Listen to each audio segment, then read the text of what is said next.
Okay, we're working on stretching everything in the front of you. And we're gonna start with the chest. Damien's got his elbow in line with his shoulder, and we're finding this diagonal stretch across the chest, and he's even kind of rotating his rib cage away, which makes that stretch a little bit more intense. Yeah. Make sure you're breathing through this.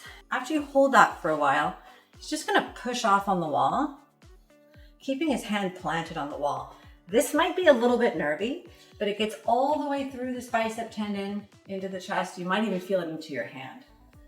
Feels really good. Yeah. Okay, keeping with the anterior, we're working on your hip flexor. You know, sitting all day long, on a bike, whatever you're doing, these get really, really tight.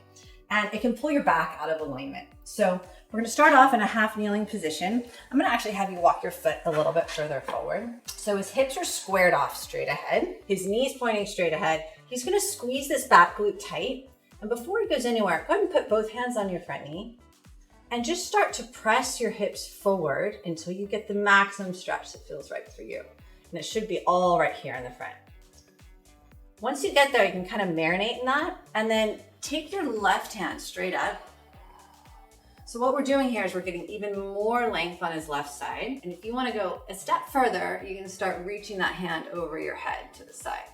All the while, you're keeping this back glute really engaged so that you don't compress into your lumbar spine. Looks good. All right, so we're trying to stretch your quadriceps. We're gonna start on the floor. A lot of you will need to start with your hands down, and you're just gonna put your shoelaces up on a couch or on a chair. And then from here, you're gonna start walking your hands up, maybe to your knee to start. And wherever you are, even if you have to be a little bit more lean forward, you wanna start squeezing this back glute and start pushing your posture further and further back. For those of you who are even more flexible, you can bring yourself closer to your heel so that you're basically heel to bum, right? Snap, crackle. Yeah.